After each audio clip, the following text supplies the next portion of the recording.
Hey everybody, I am driving, so I will not be looking at you. And I wanted to talk about something that I've been thinking about, like on and off, and just,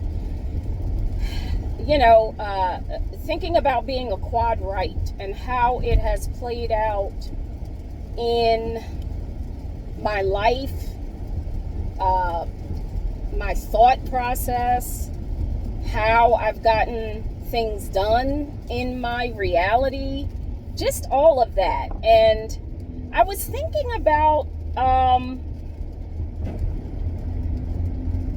was also thinking about our cross.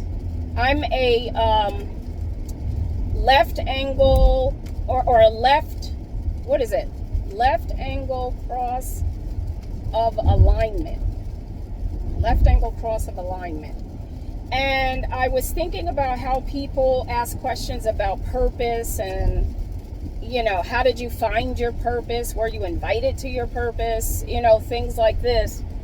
And when I was in the shower earlier, I was thinking we already are our purpose.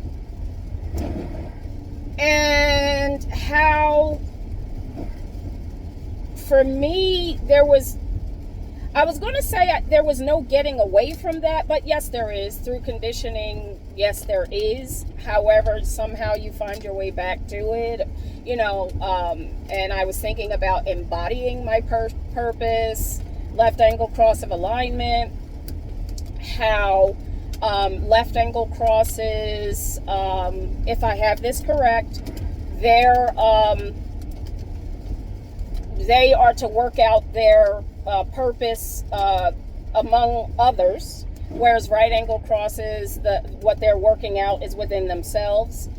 And so left angle cross of alignment and me working with others with regard to working out I think the word is purpose, I'm not quite sure. And how all of this has played out, because I'm like, I embody what I'm working out. Like, I embody that. And how it's played out in my life is just starting from a little girl all the way to now. And processing this reality where people say certain things, believe certain things, and make their lives so hard. As a projector and as a quad right, I was always looking for, how can I do this easier? How can I do this better? How can I do this faster? How can I do this where it feels aligned with me? Which always, when I say me, my perception of me is not necessarily an identity all the time. It has to do with flow. So when I say, when I relate to me, I think of flowy. Because if it's not flowy, it's not me. So it doesn't embody me if it's not flowy. But if it's flowy, it is me. It embodies me. And how all of this ultimately led to the work I do or have done with people that, because that's a part of what I'm working out, is with others. And how me embodying or paying attention to me and making sure or resonating with flow versus not was always about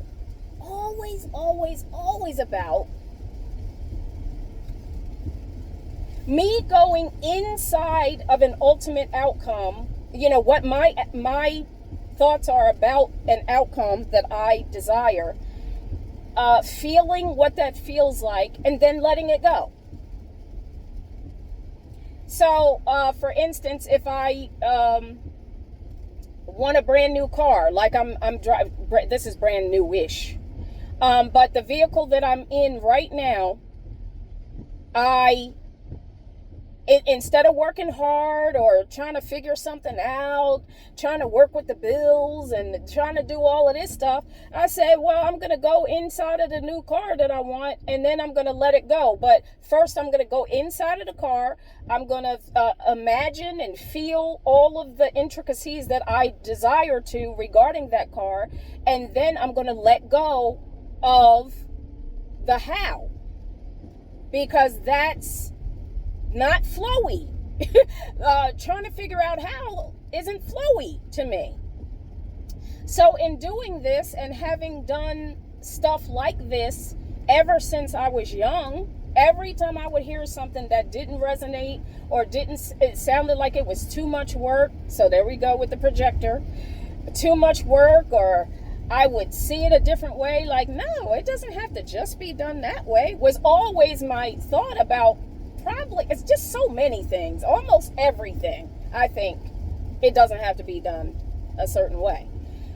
And then I may, if it's something that interests me, I will find out what it is that I think, what it is that I want from whatever it is, the interest. And then I'll go inside of it. My cognition is also inner vision. So for me, the ability to go inside of something is, I can't say it's always easy to do, but I can say it's always the practicality of how I do things. So I go inside of it, whatever it is that I'm talking about. I feel my way around it, and then, if I have something to work out regarding it or whatever, I work that out, and then I let it go. And ultimately, I end up having the experience that I went inside of. And then having, with realizing that this was so natural of me to do, and that it was replicatable, in terms of a business.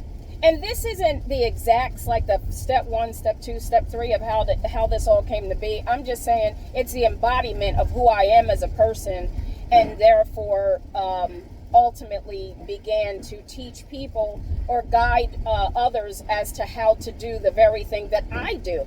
So it's difficult. I don't know if it's difficult. I don't know if that's the word. I was going to say it's difficult for me to understand how people can't see what they're supposed to be doing, because I'm thinking it has something to do with you, what you're already doing.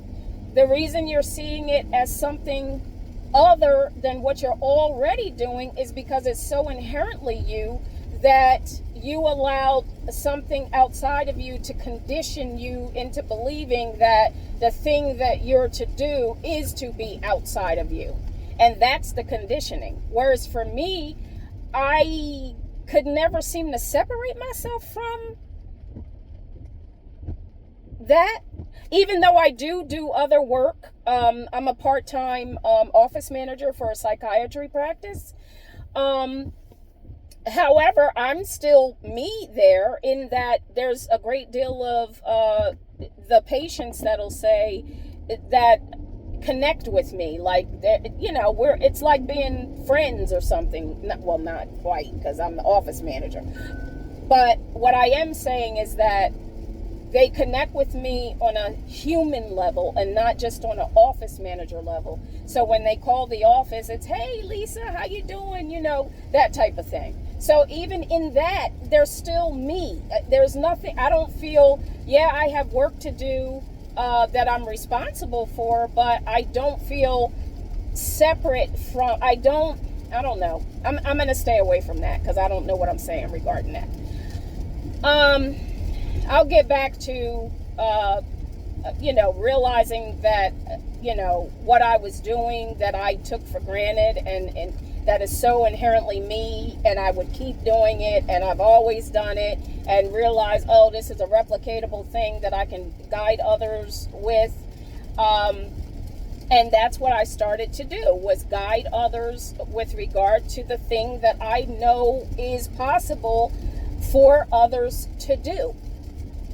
And so because it was so natural of me, that's what I do and started to do. And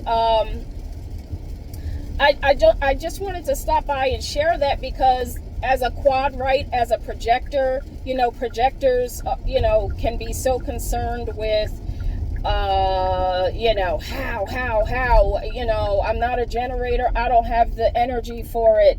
And it's, energy for this, consistent energy. And it's like, just today I was connecting with, I'm just me. I'm just being me. Like, this is me to do.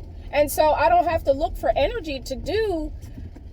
I have to look for energy to do something that is not me to do. That's what I have to look for energy for.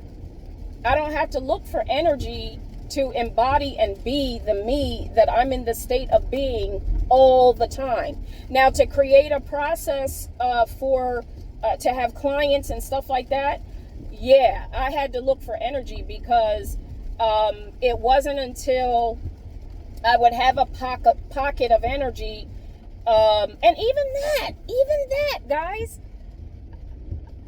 I would wait until the energy presented itself and then go with the flow of what the end result was that I was looking for my clients to feel a flowy, seamless process, and then create the flowy, seamless process, because I already could experience myself going through the flowy, seamless process, and then I created it. But it was me to create that process, because I know I wouldn't want them to exist outside of something that, or, have my clients experiencing something that was clunky or, hard or didn't make sense, so I would go inside of that process, figure out what that is, then create the process. I'm just saying, there is nothing, as far as being a projector who is looking to not expend life force energy that you do not have.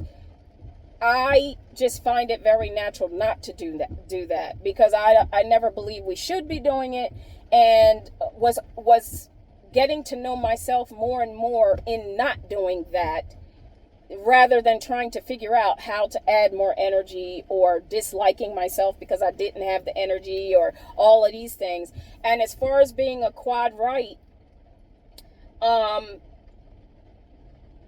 if something doesn't flow in my life, then it's not the right thing. That's the basics of it. If it doesn't flow in my life, then it's not the right thing. So having a business that has to do with the me that I embody, and therefore being an extension to clients in assisting them or guiding them to do what I already know to do, was very natural to do, because I was already doing it and embodying it.